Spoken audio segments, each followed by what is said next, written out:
Levántate y resplandece, porque ha venido tu luz, y la gloria de Jehová ha nacido sobre ti.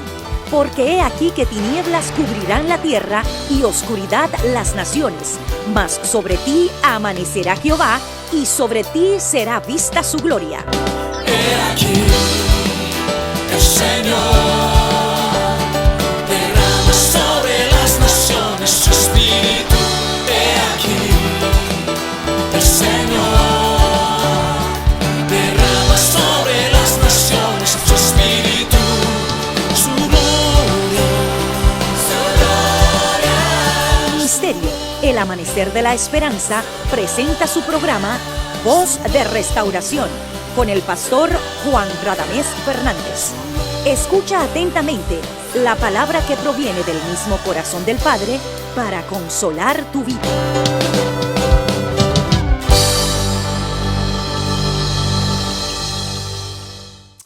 El Señor nuestro Dios es bueno y su misericordia es para siempre. Para mí es un gozo grande poder abrir mi boca a través de este medio y engrandecer el nombre de mi Dios, tu Dios, nuestro Dios. Y a la vez en ese nombre bueno, poderoso, inigualable, saludarte y pedir a Dios que te bendiga con gran bendición en este día. Sobre todo que edifique tu vida poderosamente a través de la palabra. Eres bienvenido, bienvenida a nuestra programación Voz de Restauración. Te invitamos que juntos a continuación estudiemos la palabra de Dios. Ven con nosotros.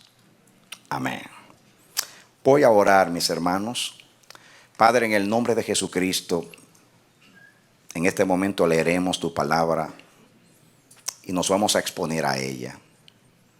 Te ruego por mí, para que yo sea un mensajero fiel, que tú unjas mis labios, que la palabra salga de mi boca encendida en fuego, que queme nuestros corazones y que despierte en nosotros amor para contigo y para con el propósito.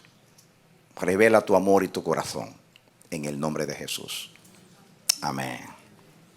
Leemos en Primera de Pedro capítulo 2, los versos 9 y 10. Mas vosotros sois linaje escogido, real sacerdocio, nación santa, pueblo adquirido por Dios, para que anunciéis las virtudes de aquel que os llamó de las tinieblas a su luz admirable. Vosotros que en otro tiempo no erais pueblo, pero que ahora sois pueblo de Dios, que en otro tiempo no habíais alcanzado misericordia, pero que ahora habéis alcanzado misericordia. Que Dios nos bendiga hoy, como lo hace siempre, a través de la palabra bendita. Estamos enseñando acerca del linaje, el linaje santo, el linaje de Dios. Haré un repaso y entonces procederemos a exponer la porción de este día. Hemos dicho, repasando, que Dios es un Dios de propósito y que ese propósito Dios lo lleva a cabo a través de un linaje. Dios es un Dios de elección. Originalmente, cuando Dios hizo a nuestros padres o creó a nuestros padres, Adán y Eva, en el tiempo que ellos eran perfectos, el Señor había determinado a través de ellos, esta pareja, llenar la tierra como se lo ordenó a ellos, que se multiplicasen y cumplir su propósito a través del linaje de Adán. Pero cuando el pecado interrumpe el propósito de Dios y se interpone en la relación entre Dios y el hombre, entonces Dios tomó el camino de realizar su propósito a través de un linaje. Ya hemos dicho y estudiado que a través de ese linaje Dios se revela, Dios se manifiesta y Dios cumple su propósito. Estudiamos las 10 primeras generaciones desde Sed hasta Noé, y de Noé hasta Abraham 10 más, que son 20 generaciones, y pudimos estudiar el propósito de Dios, lo que Dios revela acerca de su propósito con su linaje. Lo mismo que dice aquí Pedro ya en el Nuevo Testamento. Lo mismo que Dios le dijo a Israel. Tú no eres el mejor de los pueblos. Todo lo contrario, eres el pueblo más insignificante de la tierra. Pero yo he decidido que tú seas mi especial tesoro. Y voy a hacer de ti un reino de sacerdotes y de gente santa. Es lo mismo que revela el Nuevo Testamento con relación a la iglesia. Dios no ha cambiado. El propósito sigue siendo el mismo. Cuando Dios dio a Abraham el hijo, a Isaac, y pidió a Abraham que sacrificase a su hijo, lo diese como ofrenda, Dios quería enseñar que el linaje pertenece a él. Isaac, aunque era hijo de Abraham y de Sara, en último análisis era más hijo de Dios que de ellos, porque ellos biológicamente eran incapaces de procrear, pero Dios hizo un milagro. Así que Isaac es el resultado de un milagro. Toda persona que pertenece al linaje viene al reino de Dios por un milagro. La gracia manifestada por un milagro. Ahí hay una gran revelación. Como Isaac naturalmente era la descendencia de Abraham, era la descendencia de Dios. Herencia de Jehová son los hijos. Y algo muy precioso, muy valioso para él, el fruto del vientre. Nuestros hijos, si son parte del linaje, no son nuestros, pertenecen a Dios. Cuando Abraham entregó a Isaac, estaba entregando a Jesús, y estaba entregando a todos los redimidos hasta el día de la venida del Señor. Fuimos entregados en Isaac. Dios está diciendo, entrégame el linaje porque me pertenece. Es mío el linaje. Y Dios reclama su linaje. Y un día los ángeles vendrán a recoger a ese linaje de toda nación, tribu, lengua y pueblo. Y nada de lo que es de Dios se perderá. Así como el pan de la multiplicación no se perdió nada. No se perderá lo que pertenece a Dios. Amén. Así que hay una gran revelación. La experiencia de Abraham cuando sacrificó a su hijo estaba también revelando que un día el Padre iba a entregar a la simiente que es Cristo. La verdadera simiente a la cual representaba Isaac es Cristo. Según el apóstol Pablo, la simiente de Abraham es Cristo. Amén. La simiente espiritual. Y vemos que Dios usa el linaje para darse a conocer. Dentro del mensaje o el tema, el tópico del linaje, estoy hablando ahora de la descendencia. Es lo mismo, o sea, de las generaciones. Estamos hablando de la generación de Egipto, vamos a hablar de la generación del desierto y luego la generación de Canaán. Vamos a contrastar estas generaciones y vamos a aprender muchas cosas, porque lo que antes fue escrito para nuestra enseñanza lo fue. Muy bien, hay algo que yo voy a leer solamente que me sirva de introducción para luego proceder, porque es algo muy importante que, como dije, resume lo que Dios quiere decir. Dios envió a Israel a Egipto en su providencia, en su soberanía, porque Dios quería enseñarles lo que es la redención. Si no hay esclavitud, no hay redención. Dios permitió que Israel tuviese 430 años en Egipto porque Dios quería que Israel le debiese todo a él. Así como le estaba enseñando a Abraham cuando le ordenó que sacrificase a su hijo, la simiente es mía. Entonces Dios hace lo mismo con Israel como nación. Los lleva a Egipto, hace que se multipliquen en gran manera. Endurece el corazón del faraón y se suscita un faraón que no conoce a José, de lo que José la contribución de José al imperio egipcio en el pasado, o si lo conocía no quiso reconocer, quiso olvidar el mismo temor que tenía Israel porque se estaba multiplicando, que mañana se levantase contra el imperio, hace que el faraón procediese de esa manera. Entonces, pero Dios simultáneamente tenía su plan. Si no hay esclavitud, no hay redención. Nadie se salva si no está perdido. Nadie se salva si no está perdido. La predicación consiste en exponer los hombres a lo que Dios hizo por ellos en Cristo Jesús. Esa es la predicación del Evangelio. Si un hombre no reconoce que está perdido, jamás va a desear salvación. Por eso, si usted quiere que un hombre se salve, llévelo a un abismo y láncelo al abismo, porque si no, no se va a salvar. Y cuando está cayendo en las alturas, dirá, ¡sálvame! Dice, ahora necesita salvación. Y así hace Dios. Dios, cuando quiere salvar, hace eso. Dios llevó al hijo pródigo, permitió que se manifestase su extravío. Y cuando vivió perdidamente y le faltó, entonces necesitó regresar a la casa del Padre. No fue el amor. Él no amaba al Padre. No era el amor al Padre, era que necesitaba al Padre.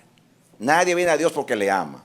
Ahora, después que Dios te salva y te hace nacer de nuevo, entonces derrama su amor en tu corazón. Pero la verdad es que nadie viene por amor.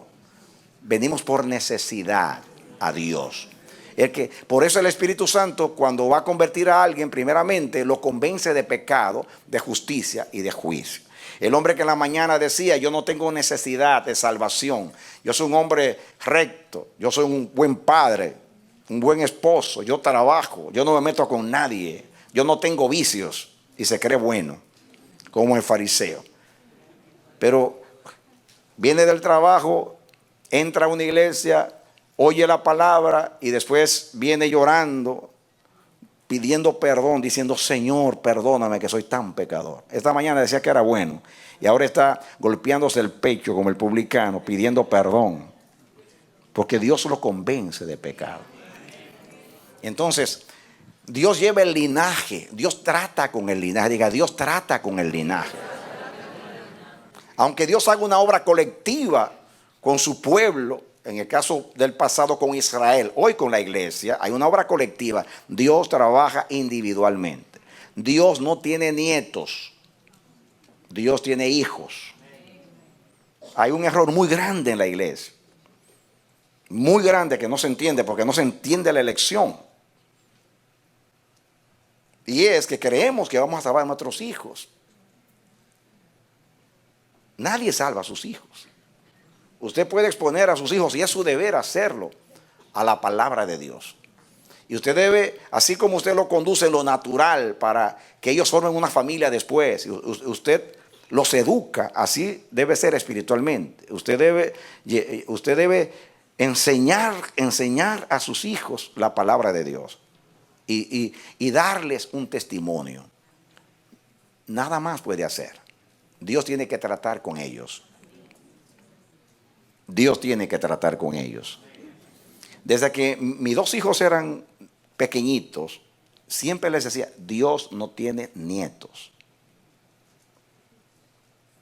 Y les hablaba de esta manera, porque yo siempre creí que yo nunca podía construir un cristiano. Nadie fabrica un cristiano, porque los cristianos no se fabrican, nacen por el Espíritu.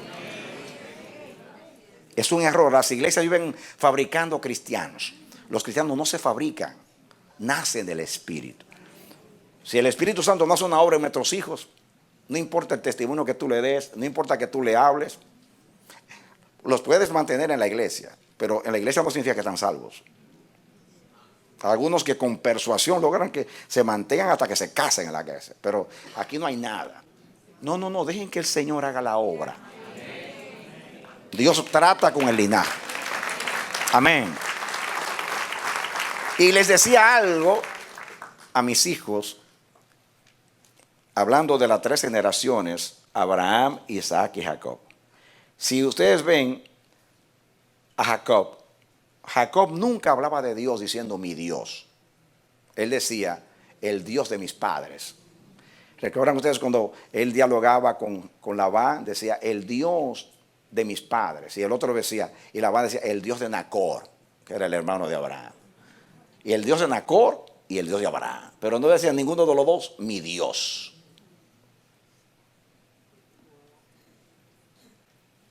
El Dios de mi abuelo y el Dios de mi padre.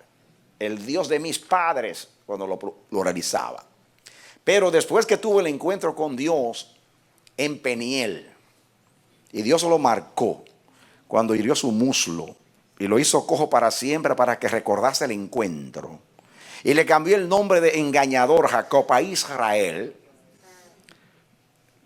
Ahí mismo, el mismo capítulo, el capítulo que sigue, dice, y construyó o levantó, erigió Jacob un altar a Jehová y le puso por nombre El Elohe Israel, que significa el Dios de Israel. Desde ahí en adelante la Biblia habla más del Dios de Israel que el Dios de Abraham. ¿Es cierto o falso? Por eso tuvo que convertir al Señor. Dios trató con Abraham, Dios trató con Isaac, Dios trató con Jacob, Dios trató conmigo, Dios trató contigo, conmigo y contigo, tratará con nuestros hijos. Amén. Amén. El profeta Zacarías en el primer capítulo dice algo poderosísimo. Dice, estoy parafraseando, dice, ¿dónde están los profetas que dieron la palabra a vuestros padres? Todos han muerto. ¿Dónde están vuestros padres? También murieron. Dice, pero la palabra de Jehová los persigue a ustedes. Esa palabra. Los mensajeros que dieron la palabra se murieron. Los padres de ustedes se murieron. Pero la palabra de Dios los sigue a ustedes. El bien y la misericordia nos seguirán todos los días de nuestras vidas. Amén.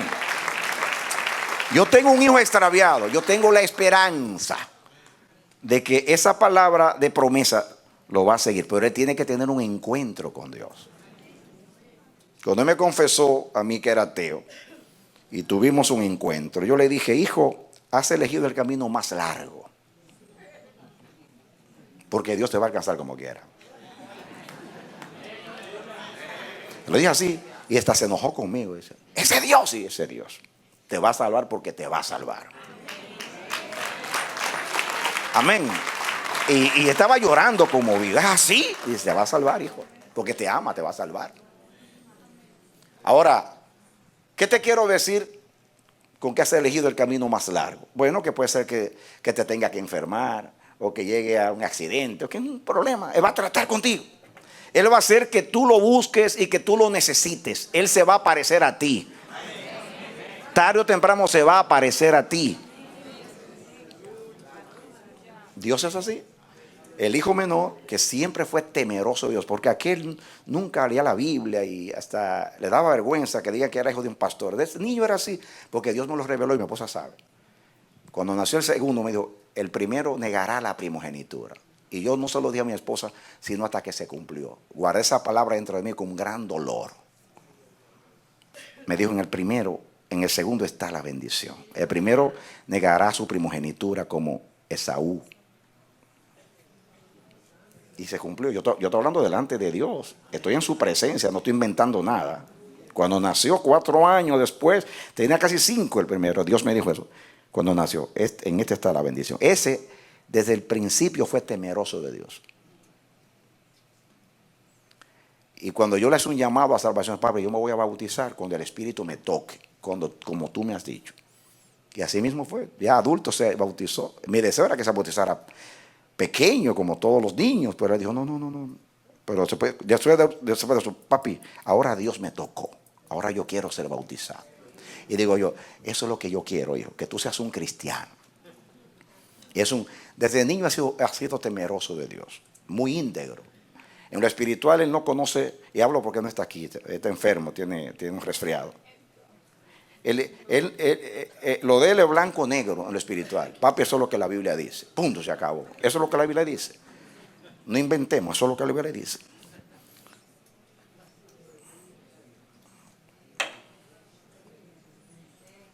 Hermanos, sí, la fe es un don de Dios. La fe nadie la puede fabricar ni nace con ella. Es el propósito de Dios con cada uno. Yo entiendo que con el primero, desde su infancia le dio la fe. Al otro dijo, a ti contigo va a tratar diferente. Como el otro muy intelectual, él es ingeniero, pero desde niño era muy lector y es increíble ese muchacho. Yo le hablo de las estrellas y me da una cátedra de las estrellas. Cualquier tema que sea, él es un erudito en tantos temas que yo me quedo maravillado escuchándolo hablar. Y así era desde niño. Es muy inteligente y cogió el camino y se convirtió en ateo justamente porque le apela mucho a la ciencia y le cree más a los hombres que a Dios. Hasta un día. Hasta que la fe nazca en él. Esa es mi esperanza. Me ha dolido como padre, pero tengo una esperanza. Yo no tengo ninguna duda que Dios lo va a alcanzar. Quiero estar vivo para ver eso. Pero si no, lo ve allá arriba. Amén. Hay que creer. Pero no puedo fabricar un cristiano. De ninguna manera puedo fabricar un cristiano. No traten de hacerlo. Denle un ejemplo a sus hijos y prediquen la palabra. Traten, mientras hasta cierta edad, tienen que tener autoridad sobre ellos. Cuando ya sean adultos, no trate de forzar las cosas. Se tiene que casar con esta, porque si te casas con esta, estoy asegurado que va a permanecer en la fe. No manipules el plan de Dios. Si Dios le quiere dar una Dalila, tiene un propósito. No, usted se ríe. Lo de Dalila, la Biblia lo dice. La Biblia lo dice. Los padres, el Cana y su mujer decían, ¿cómo decían? A Sansón le decían, hijo, no hay mujeres en Israel que tú vayas a buscar una filistea. Esa fue la que me agradó. Bueno, y dice el texto que sigue, y sus padres no sabían que esto venía de parte de Jehová. Tenía una ocasión. Andaba buscando ocasión contra los filisteos, como dicen en Puerto Rico, para meterles mano.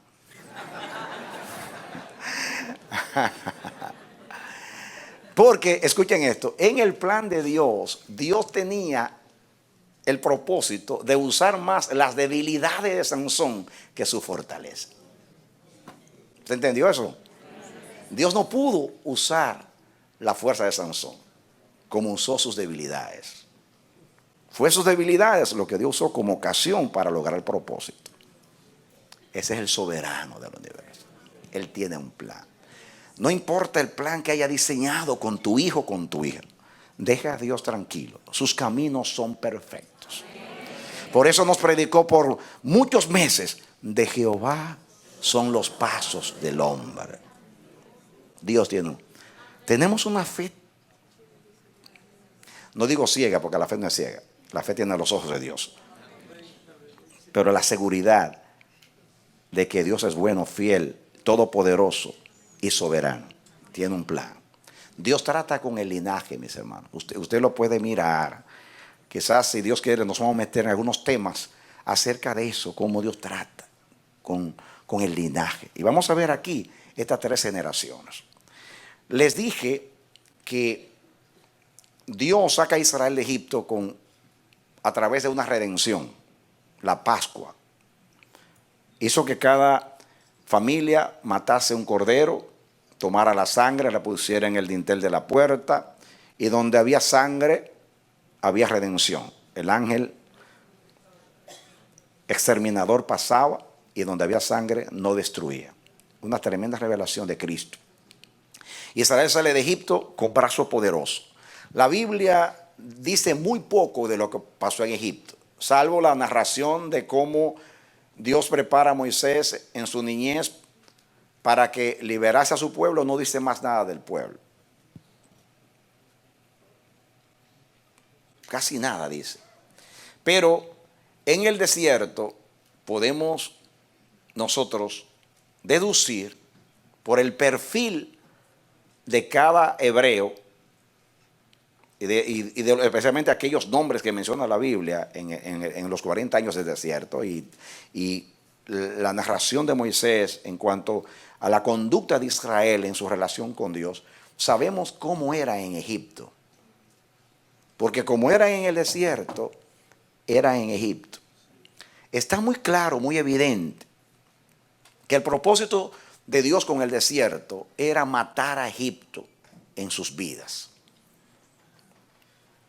Ese era su propósito. Por eso hay un duelo entre Dios y su pueblo. El duelo es que Israel cuando estaba en aprieto, apetecía a Egipto. Se le acababa el alimento, no había alimento en Egipto, allá había cebolla, puerro, ajo, de todo. Se le escaseaba el agua, ahí gritaban y juzgaban y murmuraban a Dios. Le buscaron defectos a la tierra de Canaán y decía que les iba mejor en Egipto. Inclusive desearon los sepulcros de Egipto. No había sepulcros en Egipto para morir aquí en el desierto. Aquí nos comen las serpientes y los alacranes y las bestias del desierto. Y el Señor trabajando con ellos. Y hay algo que he compartido con ustedes y me ministra. El faraón con el látigo logró más en el corazón de Israel que Dios haciendo milagros. ¿Cómo yo lo sé? Bueno, porque Dios hizo tantos milagros. Israel, nadie ha visto tantos milagros como Israel, salvo los que anduvieron con Jesús. Pero ¿cuántos milagros? Sin embargo, deseaban Egipto. Regresemos a Egipto. Y Dios haciendo milagros. Y había un milagro diario, el maná caía diariamente. Abría Dios la peña y mitigaba su sed. Hablaba desde la nube con voz audible, como dijo Moisés. ¿Qué nación tiene dioses tan cercanos como está Jehová de ustedes? Pero nada de eso valió, porque el pueblo no tenía corazón. Su corazón estaba en Egipto.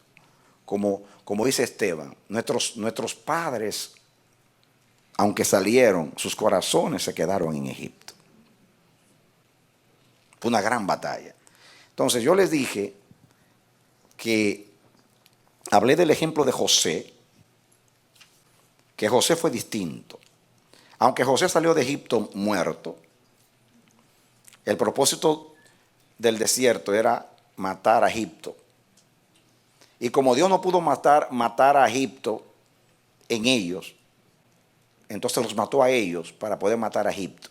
Y nadie que salió del desierto, con excepción, de Egipto, con excepción de Caleb y Josué, ninguno entró a Canaán. Toda una generación murió en el desierto. Razón, Dios no pudo matar a Egipto. No pudo porque no se lo permitieron. Y según Dios, teniendo a Egipto en sus corazones, no podían vivir en Canaán. Nosotros, de la misma manera, estamos en un proceso después que nos convertimos. Dios está matando al mundo en nosotros, matando el pecado en nosotros, matando la carne en nosotros. Y no vamos a ir al cielo con esta carne. Gloria a Dios que seremos transformados en un abrir y cerrar de ojos a la final trompeta. Y esto corruptible será vestido de incorrupción. Así lo dice la palabra. Pero así como estamos, no entraremos. La carne y la sangre no hereda el reino de Dios. Pues hay una gran enseñanza para nosotros ahí. Caleb y Josué entraron a Canaán porque Egipto murió en ellos.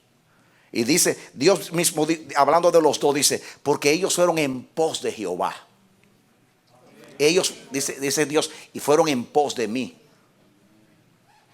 A ellos les aprovechó el desierto. Ellos olvidaron a Egipto.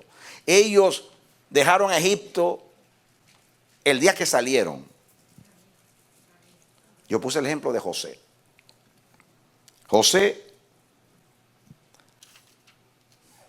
salió de Egipto muerto y no sintió el desierto. Es un tipo que nos habla de que si saliendo del mundo dejamos al mundo, pues no vamos a sufrir los embates de la batalla contra la carne, contra el diablo.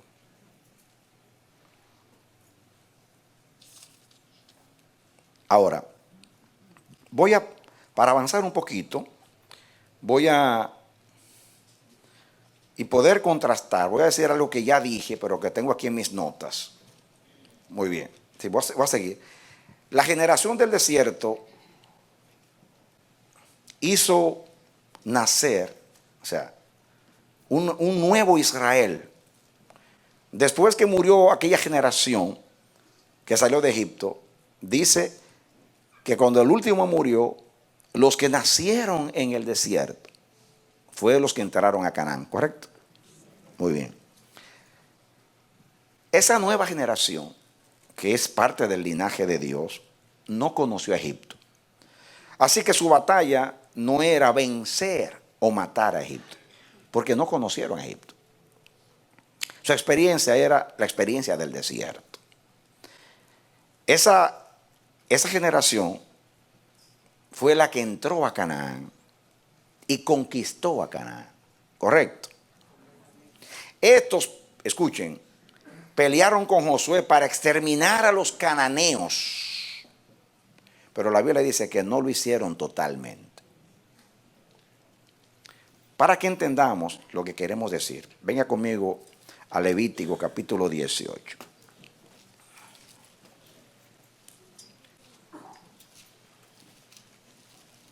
Levítico 18. Es necesario que leamos acá. ¿Están conmigo? Levítico es el tercer libro de la Biblia. Génesis, Éxodo, Levítico. ¿Están conmigo? Muy bien. Perdónenme que me detenga en repaso y repita, porque como estoy predicando en serie, estos mensajes van a la televisión y la gente que no escuchó el mensaje anterior, pues sabe de qué están hablando. Así que por amor, y también algunos aquí están por primera vez hoy, y algunos vinieron al culto de la tarde, no escucharon el de la mañana, y otros tienen mala memoria. Y la repetición es la madre de la enseñanza. Muy bien. No es porque no tengo nada que decir, tengo mucho que decir. Dice el 18:1 de Levítico: habló Jehová a Moisés diciendo, habla a los hijos de Israel y diles, yo soy Jehová vuestro Dios. No haréis como hacen en la tierra de Egipto, en la cual morasteis, ni haréis como hacen en la tierra de Canaán, a la cual yo os conduzco, ni andaréis en sus estatutos. Atención, la prohibición aquí es de dos lugares. No hagan como hacían en el lugar de donde yo los saqué. Tampoco hagan como ustedes verán que hacen los cananeos donde yo los llevo. Ni hagan, no imiten a los egipcios de donde yo los saqué, pero tampoco imiten a los cananeos donde yo los llevo. Porque ustedes son un pueblo especial para mí, un reino de sacerdotes y de gente santa. Continuamos. El 4, mis ordenanzas pondréis por obra y mis estatutos guardaréis, andando en ellos. Y firma, yo Jehová vuestro Dios. ¿Cuántos saben que Jehová firma? Amén. Dice el 5, por tanto guardaréis mis estatutos y mis ordenanzas, las cuales haciendo el hombre vivirá en ellos. Firma, yo Jehová. Y ahí entonces dice, escuchen, ningún varón se llegue a parienta próxima alguna para descubrir su desnudez. Yo Jehová. O sea, no tenga relación sexual con ningún pariente cercano. Incesto. Porque el incesto es común en Egipto y en Canaán, pero tú eres un pueblo diferente, tú eres linaje mío. Yo te hice pueblo, yo hice un pacto contigo, esa no es conducta de mi reino.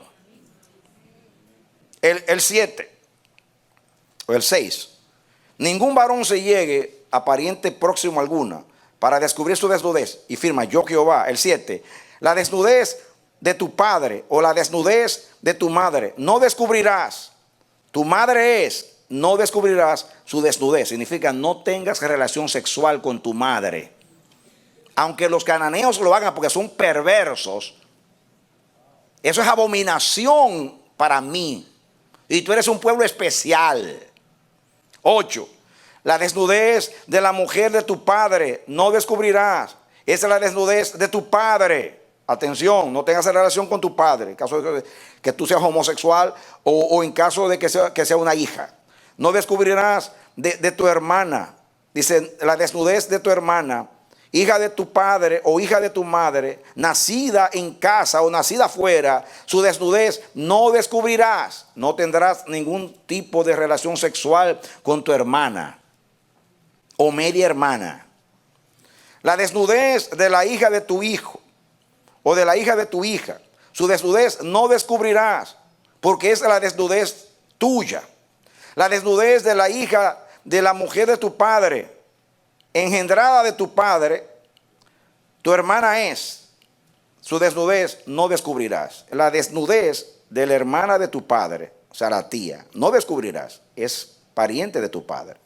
La desnudez de la hermana de tu madre no descubrirás, o sea, la tía, porque parienta de tu madre es. La desnudez del hermano de tu padre, o sea, tu tío, no descubrirás.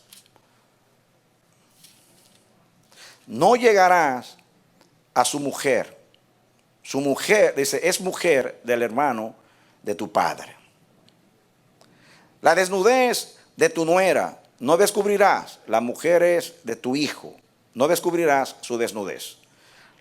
Sigo leyendo rápido, ya ustedes deducen. La desnudez de la mujer de tu hermano no descubrirás. Esa es la desnudez de tu hermano. La desnudez de la mujer de su hija no descubrirás. No tomarás la hija de su hijo, ni la hija de su hija, para descubrir su desnudez. Son parientas, es maldad, la llama Dios. No tomarás, dice, no tomarás mujer juntamente con su hermana, para hacerla su rival, y descubriendo su desnudez delante de ella en su vida. No llegarás a la mujer para descubrir su desnudez mientras esté en su impureza menstrual. Además, no tendrás acto carnal con la mujer de tu prójimo, contaminándote con ella. Y no des hijo tuyo para ofrecerlo por fuego a Moloch, es un dios cananeo. No contamines así el nombre de tu Dios, yo Jehová. Todas esas prohibiciones eran porque eran prácticas cananeas. Esta generación del desierto no ha llegado todavía ya. Y Dios le está diciendo, mira lo que pasó con tus padres que salieron de Egipto por imitar a Egipto. Tú no conoces a Egipto, pero el lugar donde tú vas es peor que Egipto. Y yo te estoy instruyendo para que tú seas cuidado. Te estoy advirtiendo cómo son esa gente. Miren el 23. Ni con ningún animal tendrás ayuntamiento, amancillándote con él, ni mujer alguna se pondrá delante de animal para ayuntarse con él. Es perversión. Relaciones sexuales con animales, los cananeos lo hacían. Y hoy hay muchos que lo hacen. En ninguna de estas cosas os amancillaréis, pues en todas estas cosas se han corrompido las naciones que yo he hecho de delante de vosotros. En otras palabras, van a entrar a Canaán, pero que Canaán no entre a ustedes. Vuestros padres salieron de Egipto y Egipto no pudo salir de ellos.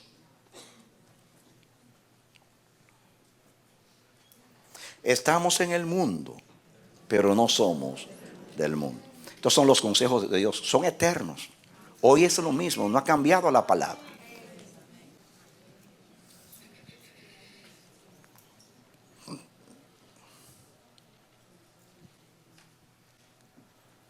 Dice, atención, el 25.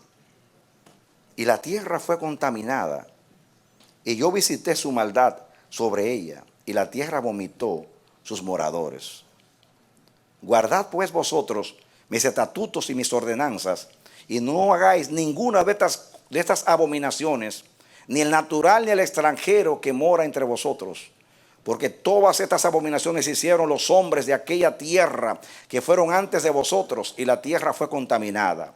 No sea que la tierra os vomite por haberla contaminado, como vomitó a la nación que habitó antes de vosotros. Porque cualquiera que hiciere alguna de todas estas abominaciones, las personas que las hicieren serán cortadas de entre su pueblo. Guardad pues mi ordenanza, no haciendo las costumbres abominables que practicaron antes de vosotros, y no os contaminéis en ellas, yo Jehová vuestro Dios. Leí todo el capítulo porque está el mensaje. Y usted puede ver que Dios no ha cambiado su propósito con su linaje.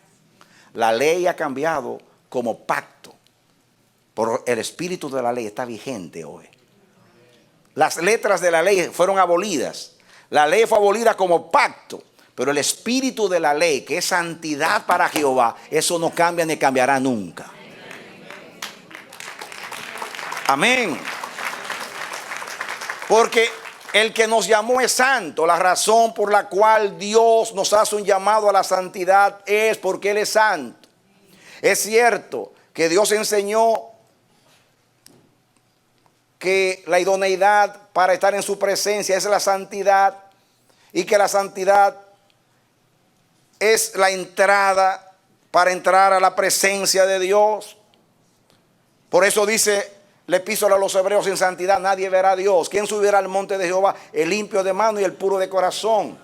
Dios enseñó de muchas maneras que el que se acerca a Él tiene que santificarse antes, porque Dios es santo. Pero para santificar el nombre de Dios tenemos que vivir en santidad. Cuando el pueblo de Dios no vive en santidad, no puede ser embajada del reino de Dios. Tiene que haber conciencia, mis hermanos. Yo no estoy predicando esto. La mayoría de esta información ustedes la saben. Dios está tomando el mensaje hoy para aplicarlo a nuestra vida, para crear conciencia, para sacudirnos, para entender. Venimos, leemos la palabra en nuestras casas. Venimos aquí, nos exponemos a la predicación. Escuchamos los mensajes. Tenemos que recapacitar, tenemos que pensar. Yo soy linaje de Dios. Diga: yo soy linaje de Dios. Israel fue el linaje de Dios. Y como Dios, lo mismo que Dios exigió a Israel, me está exigiendo a mí. Yo vivo en los Estados Unidos, pero mi cultura no es la de Norteamérica, esa es la cultura del reino de Dios. Amén, esa es mi cultura. Estoy en el mundo, pero no soy del mundo. Abraham fue peregrino en la tierra prometida, pero esperaba una patria cuyo arquitecto e ingeniero era Dios.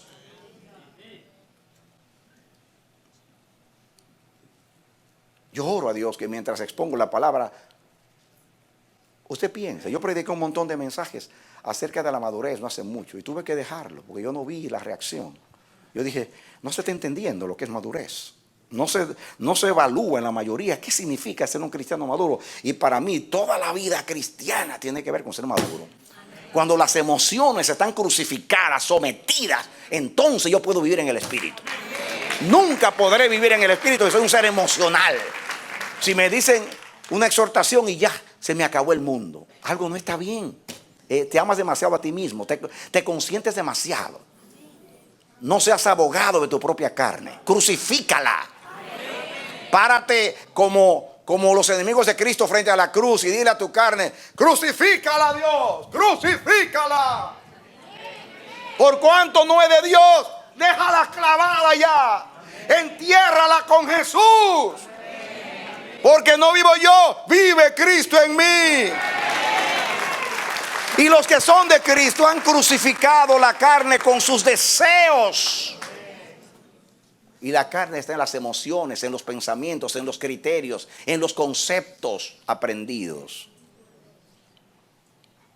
Cuando usted siente un celo por un hermano, no le dé rienda suelta. ¿Cómo usted le da rienda suelta? Cuando usted se pone a desvirtuar al hermano. Que hablan del hermano que predica bien. No, ¿qué va a hacer? No predica bien nada. Y otros que predican mejor. El hermano tiene uno de servicio. No, él sirve para que el pastor lo nombre. Y siempre estamos buscando el defecto del hermano. Pero Dios revela que es una actitud de la carne para que dejen de mirar al hermano y se fijen en mí. Se llama carne eso. Cuando usted le está subiendo el celito, dice, celo, tranquilo, ese es mi hermano. Y el don se lo dio Dios. Y yo no puedo pelear con Dios. El que tiene la gracia de Dios tiene la mía. Bendito sea Dios. Y ese don fue dado para edificar a la iglesia. Y yo no me voy a levantar contra el don de Dios y la gracia de Dios. Todo lo contrario, doy gracias a Dios por el don de mi hermano. A mí no me nombraron, pero a él lo nombraron. Él va a hacer lo que tiene que hacer y yo le voy a levantar la mano como Ur y Aarón a Moisés. Porque Aarón era hermano de Moisés y Ur era amigo de Moisés. Posiblemente cuñado, algunos piensan que era el esposo de Miriam. Levántala. Ahí estaba un amigo y un hermano levantando las manos. Tenemos que ser amigos y hermanos levantando a los demás hermanos. La mayoría de los pleitos en el hogar son, perdonen, cosas de niños. Personas enojadas por meses, por tonterías. Por no decir, perdóname, me equivoqué. Tan sencillo como eso. Humillarse delante de Dios y delante de su cónyuge. Me equivoqué. ¿Se le fue un pedazo? No. El Dios del cielo que tanto amó a Moisés no ocultó las debilidades de Moisés. El Dios que tanto amó a Samuel no ocultó las debilidades de Samuel. El Dios que tanto amó a David no ocultó los errores de David. El Dios que tanto amó a Pedro no ocultó los errores de Pedro. ¿Quién eres tú para que Dios no te publique tus errores? ¿Quién eres tú para no equivocarte si los grandes de Dios se equivocaron? De hecho, los hombres de Dios no se equivocaron tanto en sus debilidades. Se equivocaron donde eran fuertes. Moisés era el hombre más manso de la tierra y su pecado fue que se iró. Samuel era el vidente que hasta encontraba las burras cuando se perdían. Pero el día que tenía que ver, que tenía que ver al ungido de Jehová, ese día no vio porque se puso a mirar la apariencia. David, su reino está basado en la justicia. Por eso Natán, cuando quiso pescarlo y que él se autocondenase, le puso una historia triste de injusticia. David se encendió y dijo, ese hombre es digno de muerte. Y el profeta le dijo, you are that man. Tú eres ese hombre. ¿Por qué Natán lo pescó ahí? Porque David era un justiciero. David era un hombre con un tremendo concepto de justicia. ¿Dónde fue pescado por el diablo? ¿Dónde ofendió a Dios con su pecado? Justamente en la justicia. Pedro tenía mucha confianza en sí mismo. Le dijo a Jesús, aunque todos estos te negaren, yo no te negaré. Aunque todos estos, soy más fiel y leal que todos mis hermanos. Por eso, después de la resurrección, Jesús le formuló la pregunta, Pedro, ¿me amas más que estos? ¿Por qué le dijo más que estos? Porque él dijo, aunque todos estos te negaren. Pedro, ¿me amas más que estos? Pero se lo dijo 3 veces para que entendieran. Yo no me he olvidado que fueron 3 veces, no una, 3 veces, Pedro. Dios, yo puedo seguir poniendo ejemplos. Los hombres de Dios cayeron en los aspectos donde eran fuertes. Nadie es fuerte por sus propias fuerzas. Solo la gracia de Dios nos sostiene. Entonces, mis hermanos, esto tiene mucho que ver con madurez. Declare la guerra a las emociones. Nosotros venimos dañados desde la niñez. No queremos sufrir. Pero Cristo sufrió por nosotros. Hay en nosotros el sentir que hubo en Cristo Jesús. Hay que ser participantes de los padecimientos de Cristo. ¿Cómo? Tomando la cruz. ¿Y qué es la cruz? La cruz no es la suegra. La suegra es la prueba, no la cruz. La cruz no es el esposo abusador, esa es la prueba. Esa no es la cruz. No es el hijo malcriado, rebelde. Esa es tu prueba, no tu cruz. Tu cruz es, niégate a ti mismo. toma tu cruz y follow me, sígueme. Es renuncia, es crucificar la carne con sus deseos y pasiones y emociones.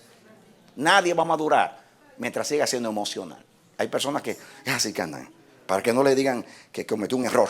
Pero tú eres un ser humano, deja tanto de cuidarte, eres un ser humano. Lo más natural en un ser humano es que se equivoque. Cuando tú haces algo bueno es que es extraño. Y cuando tú haces algo bueno hay que mirar por qué lo hiciste. Porque muchas veces la motivación es más equivocada que el acto mismo. Mis hermanos, desde la cabeza hasta los pies estamos enfermos. Vamos a defender el espíritu.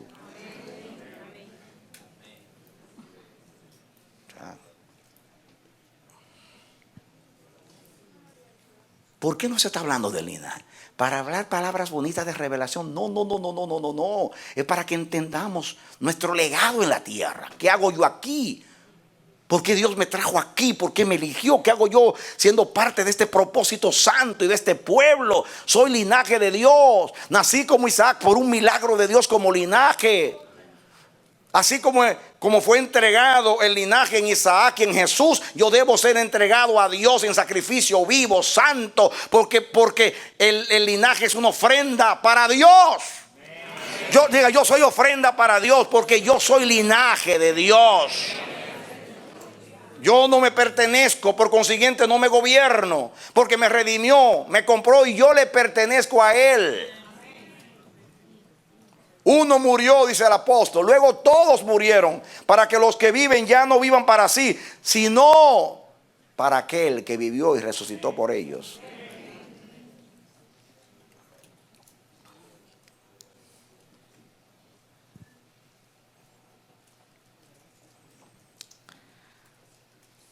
Fíjense, voy a contrastar a estas generaciones. Después de esta generación que nació en el desierto y que fue la que entró a Canaán. Miren, como esa generación cuando entró a Canaán dejó vivos a los cananeos. Estos fueron espinas al costado de la siguiente generación. Dios dijo, mata mujeres, niños, mamantes. Pero dice Josué, el libro de los jueces, que inmediatamente le dieron su tierra. Se olvidaron de los cananeos. Entonces, no, yo tengo mi tierrita ya. Yo voy a poner aquí una verja y que se meta aquí le llevo la cabeza. Pero esta es mi propiedad y yo no me importa ya que estén los cananeos.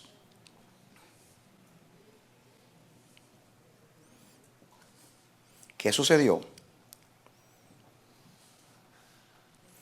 La tercera generación, o sea, los hijos de los que nacieron en el desierto, que fue los que nacieron ahora en Canaán.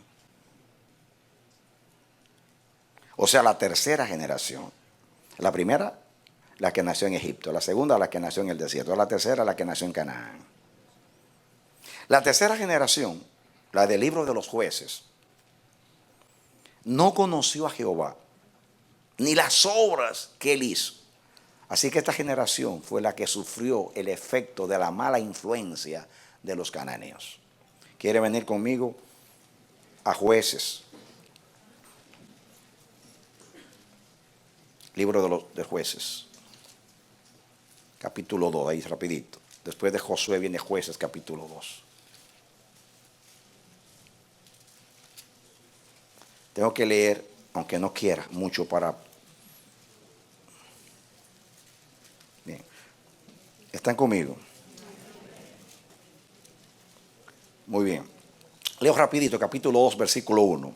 El ángel de Jehová subió de Gilgal a Boquín y dijo, yo os saqué de Egipto y os introduje en la tierra de la cual habéis jurado vuestros padres, diciendo, no invalidaré jamás mi pacto con vosotros, con tal que vosotros no hagáis pacto. Atención, no, prometo no invalidar mi pacto con tal que vosotros no hagáis pacto con los moradores de esta tierra, cuyos altares habéis de derribar, mas vosotros no habéis atendido mi voz. ¿Por qué habéis hecho esto? Dice Dios. ¿Por qué habéis hecho esto? ¿Saben por qué esa pregunta? Ese reto. Yo hice un pacto con vosotros. Ya cumplí mi parte. Ustedes hagan la parte de ustedes. Manténganse puros para mí. Destruyan a los cananeos. No practiquen sus costumbres. Y yo prometo que seguiré siendo el Dios de ustedes, si ustedes prometen ser mi pueblo. Y pregunta, ¿por qué no habéis hecho esto? Esa pregunta es fuerte. Y es muy oportuna. Y es muy reveladora. Hoy Dios nos puede decir, ¿por qué no han hecho lo que yo les dije? ¿Por qué se han mezclado con los pueblos? Porque han adoptado las costumbres de los pueblos. Dice el 3, por tanto yo también digo, no os echaré de delante de vosotros, sino que serán azotes para vuestros costados, y sus dioses os serán tropezadero, por cuanto ustedes no tienen el ánimo de obedecer, porque ya ustedes, todo el anhelo de ustedes en el desierto era entrar a Canaán, para tener una viña, una era, un campo donde sembrar. Entiendo que se cansaron del desierto y entiendo que tuvieron que pelear tanto contra los cananeos. Pero para lograr el propósito hay que exterminarlos, a ellos y a sus dioses.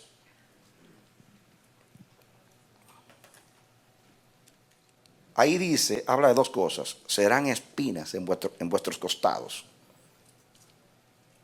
Y serán tropezaderos. Más adelante voy a hablar de eso. Y sigue diciendo, y llamaron el nombre de aquel lugar. No, versículo 4. Cuando el ángel de Jehová habló estas cosas a todos los hijos de Israel, el pueblo alzó su voz y lloró. Así que me imagino el tono con el cual Dios dijo esto, que lloraron. Se sintieron reprendidos. Y a la vez se sintieron infieles, que es lo que nosotros eludimos cuando nos confronta la verdad. Por no sufrir, por no llorar, por no sentirnos culpables, entonces nos defendemos como gatos boca arriba, en vez de reconocer que pecamos. Versículo 5, y llamaron el nombre de aquel lugar Boquín, que significa justamente lloro, llanto. Ofrecieron allí sacrificios a Jehová. Porque, escuchen, porque ya Josué había despedido al pueblo y los hijos de Israel se habían ido cada uno a su heredad para poseerla. Y el pueblo había servido a Jehová todo el tiempo de Josué y todo el tiempo de los ancianos que sobrevivieron a Josué, los cuales habían visto todas las grandes obras que él había hecho por Israel. Pero murió Josué, hijo de Nun, siervo de Jehová, siendo de 110 años. Y lo sepultaron en su heredad en Timnat-Sera y en el monte de Efraín, al norte del monte de Gaás. Y toda aquella generación, dice, y toda aquella generación también fue reunida a sus padres. O sea, todos los que nacieron en el desierto ya murieron. Y se levantó después de ellos otra generación que no conocía a Jehová ni la obra que él había hecho por Israel.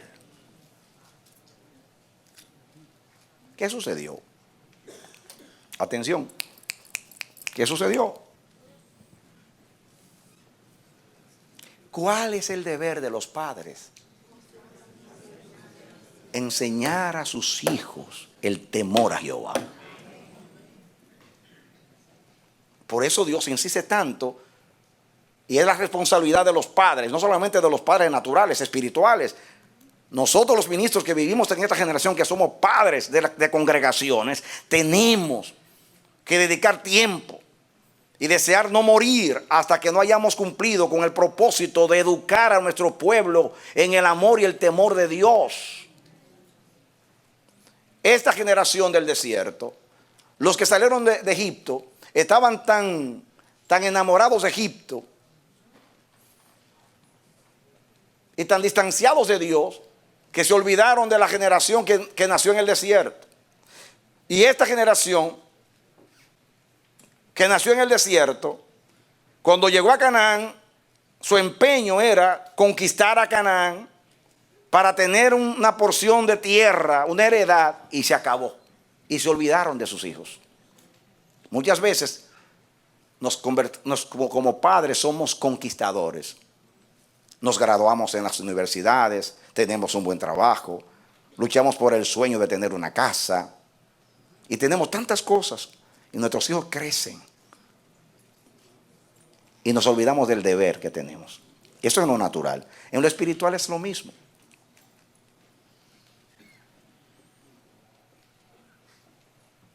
¿Qué sucedió con aquella generación? Escuchen, la generación del desierto, como vivieron las pruebas del peregrinaje del desierto, su meta y necesidad era entrar a Canaán y poseerla. Su objetivo era terminar con la vida nómada y tener un lugar de reposo en Canaán. Algo que parece noble, ¿no? Esa es la razón por la cual cuando poseyeron un lugar para morar o establecerse, se olvidaron del mandamiento de Dios de exterminar a todos los cananeos. Ustedes saben, más adelante habla de eso. Todo el capítulo 2 habla de eso. Miren ustedes, y todo el capítulo 1. Miren ustedes un poquito, vamos a leer unos cuantos textos del capítulo 1 para que entiendan. Dice aquí el versículo 19. 1:19 dice: y Jehová estaba con Judá, quien arrojó a los de las montañas, mas no pudo arrojar a los que habitaban en los llanos, los cuales tenían carros errados. Y dieron Hebrón a Caleb, como Moisés había dicho, y él arrojó de allí a los 3 hijos de Anac, mas el jebuseo que habitaba en Jerusalén no lo arrojaron los hijos de Benjamín, y el jebuseo habitó con los hijos de Benjamín en Jerusalén hasta hoy. También la casa de José subió contra Betel, y Jehová estaba con ellos. Y la casa de José puso espías en Betel, ciudad que antes se llamaba Luz. Y los que los que espiaban vieron a un hombre que salía de la ciudad y le dijeron: muéstranos ahora la entrada de la ciudad. Y siguió por ahí. Entonces, para no leerlo todo, miren lo que dice el versículo 26. Y se fue el hombre a la tierra de los Eteos y edificó una ciudad a la cual llamó Luz, y este es su nombre hasta hoy. Tampoco Manasés, escuchen, tampoco Manasés arrojó a los de Bet-Seán, ni a los de sus aldeas, ni a los de Taanac y sus aldeas, ni a los de Dor y sus aldeas, ni a los habitantes de Ibleam y a sus aldeas, ni a los que habitaban en Megido y en sus aldeas. Y el cananeo persistía en habitar en aquella tierra. Pero cuando Israel se sintió fuerte, hizo al cananeo tributario, mas no lo arrojó. Tampoco Efraín arrojó al cananeo que habitaba en Geser, sino que habitó el cananeo en medio de ellos en Geser. Tampoco Zabulón, miren que cada tribu no arrojó. Tampoco Zabulón arrojó a los que habitaban en Quitrón, ni a los que habitaban en Naalal, sino que el cananeo habitó en medio de él y le fue tributario. Tampoco Aser arrojó a los que habitaban en Aco, ni a los que habitaban en Sidón, en Alab, en Axig, en Elba, en Afet y en Rehob. Y moró Aser entre los cananeos que habitaban en la tierra, pues no los arrojó, estaba en el medio de ellos. Imagínense ustedes la influencia. Ustedes leí todo un capítulo de la perversión que había allí para que ustedes entiendan a lo que fueron expuestos sus hijos. Tampoco Neftalí arrojó a los que habitaban en Bet-Semes, ni a los que habitaban en Bet-Anat, sino que moró entre los cananeos que habitaban en la tierra. Más le fueron tributarios los moradores de Bet-Semes y los que moraban en Bet-Anat. Los amorreos acosaron a los hijos de Dan hasta el monte y no los dejaron descender a los llanos. Y el amorreo persistió en habitar en el monte de Eres, en Ajalón y en Saalbín. Pero cuando la casa de José cobró fuerzas, lo hizo tributario. Y el límite del amorreo fue desde la subida de Acrabín, desde Sela hasta arriba. De ahí en adelante, eso fue lo que sucedió antes, y ahora ya leímos el capítulo 2, donde Dios entonces los exhorta fuertemente.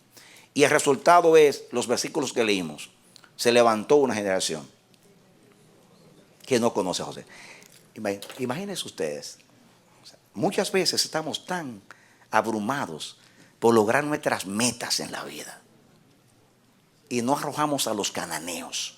¿Saben cuántos cananeos hay hoy? En el internet, en los canales de televisión, en los juegos que juegan nuestros hijos, en los amigos. Lo que nos importa es que se gradúe en una buena universidad y que tenga un título, pero no pensamos que van a ser expuestos a cosas que ellos no van a poder rechazar porque no son fuertes.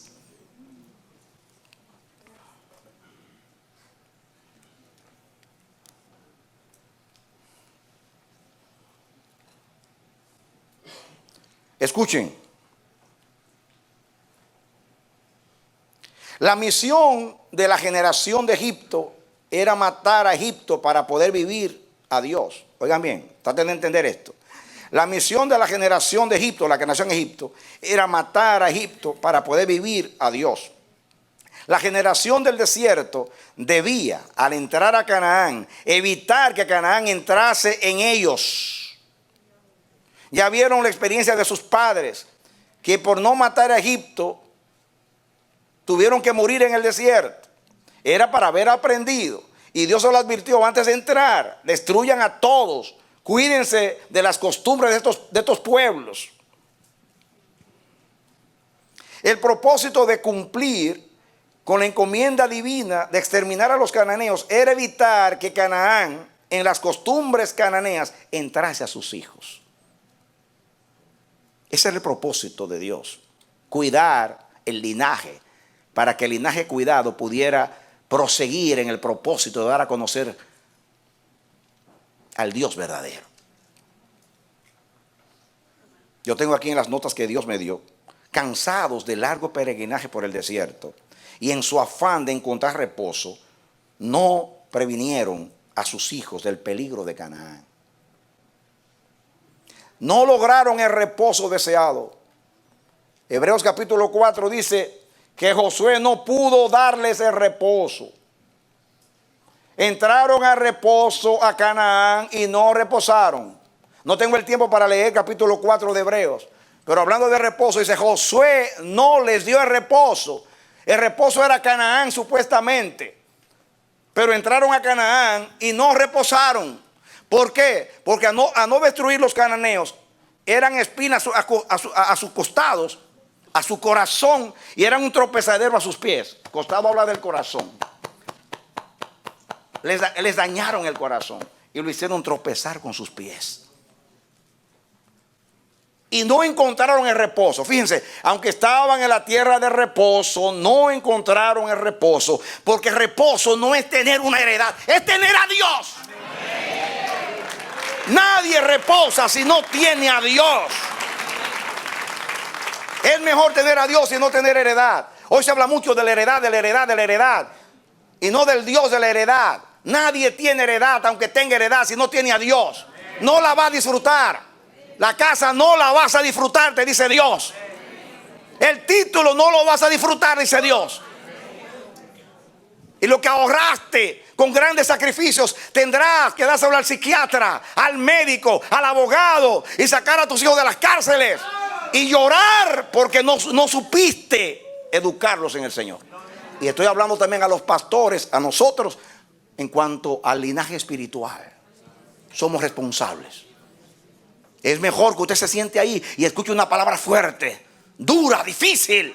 Usted diga: mis pastores me aman, me están cuidando.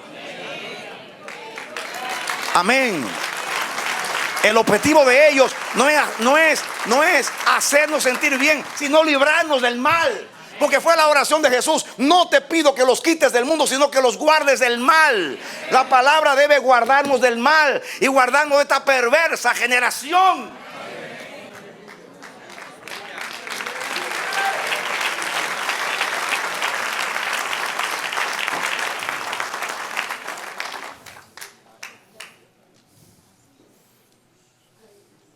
se conformaron con someter a los cananeos y hacerlos tributarios. Así que tenían heredad y los impuestos. Tributos que pagaban impuestos. Es mejor tenerlos así que no pagan impuestos. Están sometidos. Pero Dios no los quería sometidos. Dios los quería muertos. No sometidos. Porque sometidos pueden ser una mala influencia para el linaje. La Biblia no habla tanto de someter la carne, sino de matarla, de despojarnos de ella.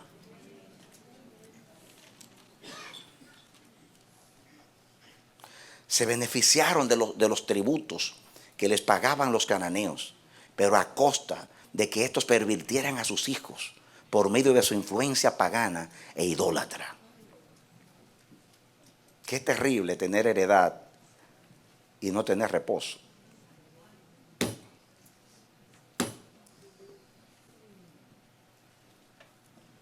Estoy bien económicamente, pero mis hijos están mal. ¿Saben el dolor que tienen los padres bregando con sus hijos por la mala influencia? No es fácil.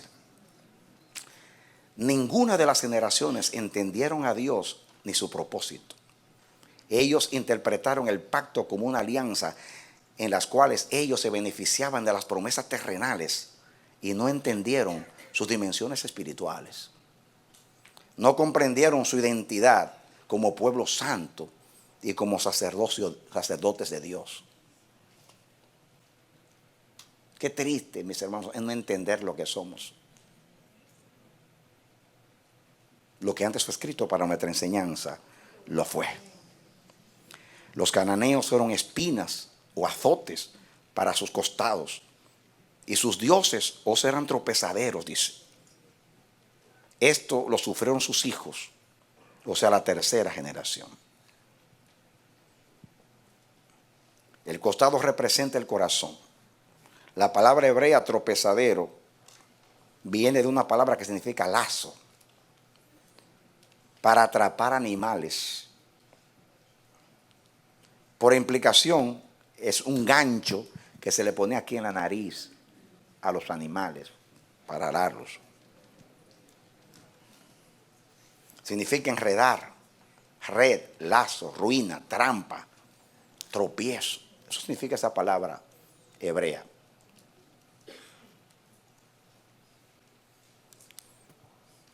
Todo esto nos habla del compromiso que tenemos con la siguiente generación. Todo esto nos habla de qué? El compromiso que tenemos con la siguiente generación. Tristemente el tiempo se me acabó. Pero ahora que vienen los pensamientos poderosos, escuchen este pensamiento. Es miopía espiritual y falta de visión administrar nuestro presente, ignorando y sacrificando a los que han de venir después de nosotros. Es falta de es una miopía espiritual. La Biblia dice en Hechos 13:36 que David sirvió a sus generaciones. Diga conmigo, David sirvió a sus generaciones. Hay una diferencia muy grande entre David y Ezequías. David preparó todo el material para la casa de Jehová. Y todas sus riquezas y todo el botín de las guerras contra las naciones. Acumuló grandes riquezas. Y cuando llegó el momento que se sentó su hijo en el trono, bendigo a Dios porque mis ojos ven a mi hijo sentarse en el trono y estoy mirando la promesa. Siempre habrá un hijo tuyo sentado en el trono de Israel hasta que llegue el Mesías. Y le dice a Salomón, hijo mío, yo te he preparado todo, tengo el diseño y tengo los materiales. Mano a la obra. Sirve a Jehová con corazón recto y con ánimo pronto. Si tú sirves a Jehová de corazón y tú guardas sus mandamientos, Jehová estará contigo como estuvo conmigo. Mano a la obra, hijo. Y David preparó a su hijo, pero David preparó también el culto a Israel. David ordenó a los sacerdotes, a los levitas, el cántico, el culto. Cuando murió ya todo estaba hecho. Eso es lo que yo le pido a Dios. ¿Saben una de las razones por las cuales estoy pidiendo a Dios que paguemos este edificio? Porque yo no sé hasta cuándo yo voy a estar aquí. Y no sé quién me va a sustituir. Pero sea quien sea que me sustituya, no me va a sustituir con deudas y con líos. Amén. Y así estoy haciendo. Yo soy un buen administrador de mi casa también. Nunca he tenido deuda. Siempre he tenido ahorros. Aun cuando renuncié 8 años a mi salario en la iglesia, tuve ahorros. Soy cuidadoso. Y estoy preparando herencia para mis hijos. Para los dos. Porque es mi deber como padre. Y porque Dios me lo enseña. Pero lo más importante es la herencia espiritual. No es un edificio, es la herencia espiritual. Pero en eso hay que pensar también. Algunos le dejan a los hijos una herencia de problemas. A veces la misma herencia se convierte en la causa de división entre los hijos, porque no hicieron el orden. Ay, sería muy bueno que Dios se te aparezca y antes de morir te diga: ordena tu casa antes que te vayas.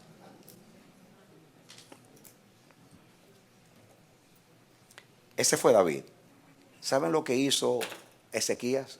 Que era un hombre bueno, bonito, ¿no? La Biblia habla bien de él. Cuando él no se portó bien, cuando llegaron los embajadores de Babilonia y le mostró todo lo que tenía y no le mostró el tesoro espiritual, y Dios se enojó contra él. Y Dios le dijo a él, por el profeta Isaías: ¿sabes qué? Por amor a ti no voy a traer el mal, el castigo en tus días. Y dice la Biblia, mis hermanos, no tienen que buscarlo, en Isaías 34:8 o 39:8. 39:8 dice él: la palabra de Jehová es buena, porque por lo menos el mal no será en mis días. En otras palabras, mis hijos necesito que se lo lleve el diablo. Yo no voy a sufrir. Eso es falta de visión. Ezequías estoy hablando. Yo prefiero sufrir yo y que mis hijos no sufran. Un buen padre dice: prefiero que el sacrificio hacerlo yo y no dejárselo a mis hijos. En lo natural, en lo espiritual debe ser así. Eso se llama visión espiritual. David preparó todo para que Salomón no tuviese problema. Y hubo paz en el reino de Salomón. Y prosperó tanto el reino, porque todo estaba hecho. Le dejó el plano, le dejó todo. A Israel le dejó orden en el culto. Israel le brillaba cuando llegó a Salomón, porque David lo hizo todo. Salomón vino a disfrutar nada más. Tristemente no supo administrar su tiempo. Pero David sirvió a sus generaciones. Que se diga así: Juan Radamés Fernández sirvió a su generación. Carlos Manuel Ogando sirvió a su generación. El Amanecer de la Esperanza sirvió a su generación. Dale un aplauso al Señor. ¡Aleluya! ¡Amén! ¡Amén! ¡Amén! ¡Amén! Tristemente, ahora era que venían las aplicaciones de los poderosos pensamientos, pero el tiempo se acabó.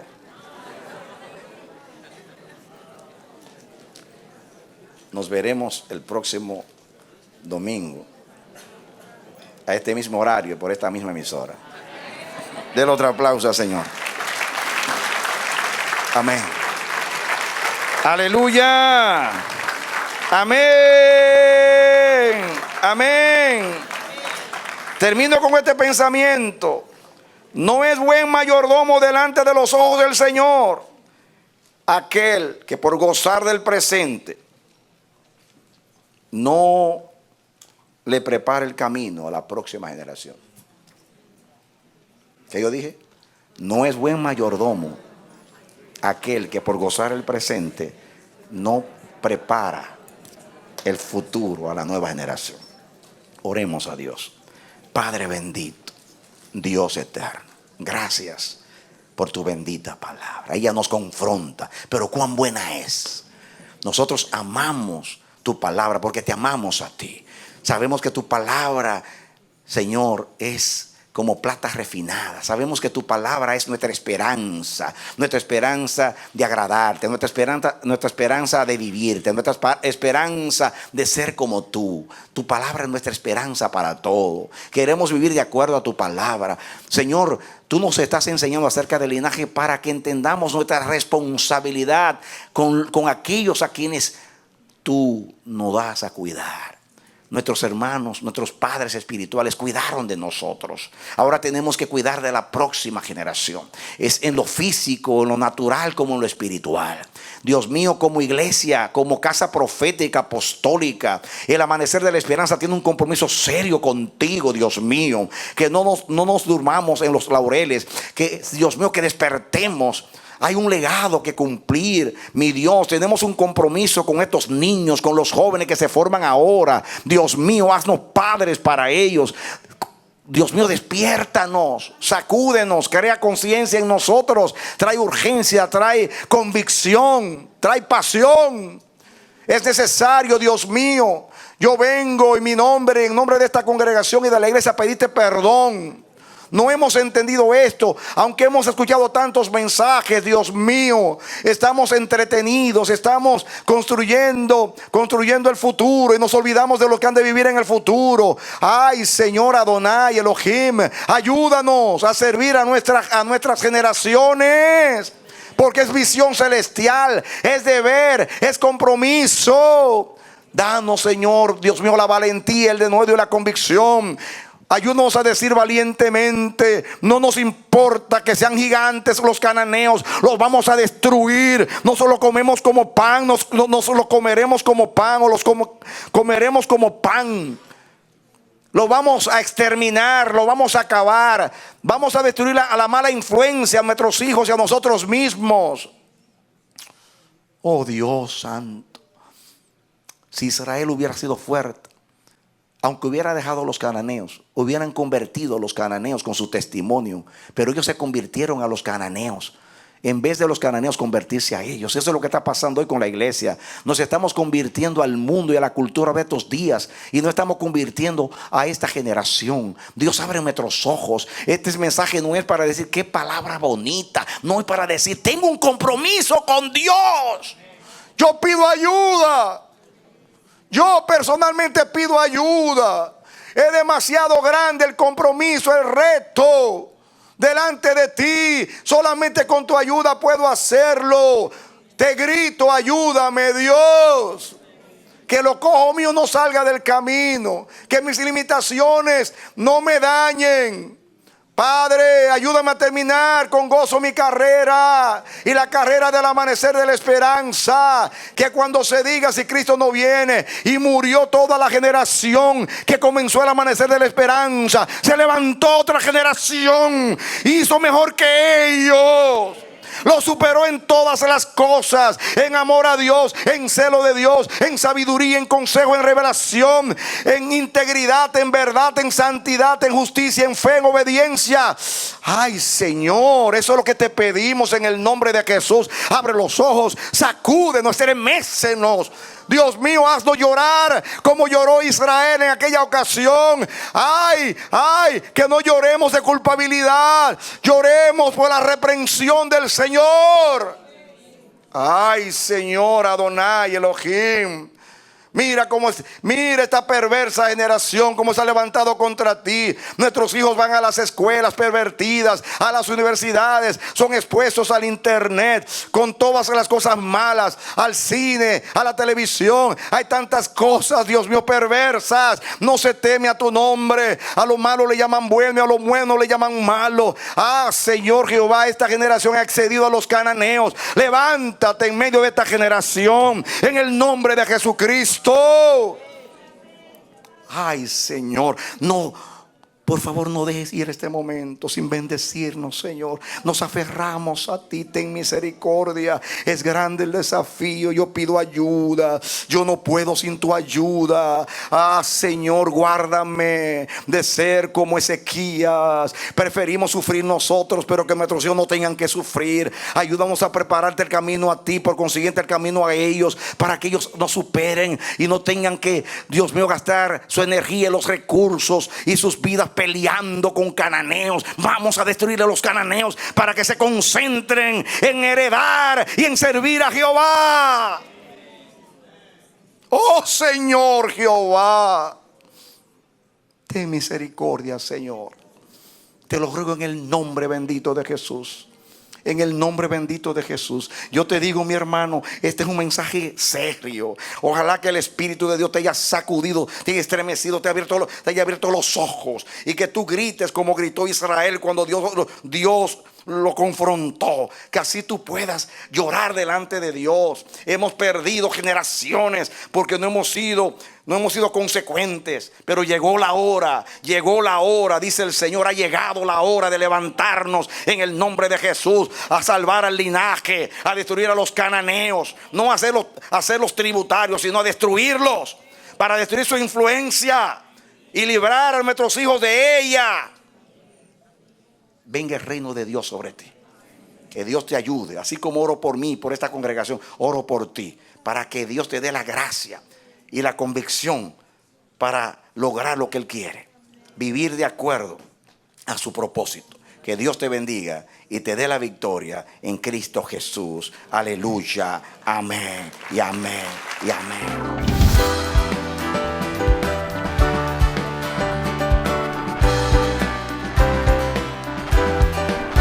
Este ha sido su programa Voz de Restauración. Si desea comunicarse con nosotros, escríbanos al P.O. Box 70, Bronx, New York 10473, o visita nuestra página web www.elamanecer.org. Nos despedimos hasta la próxima. Que Dios te bendiga.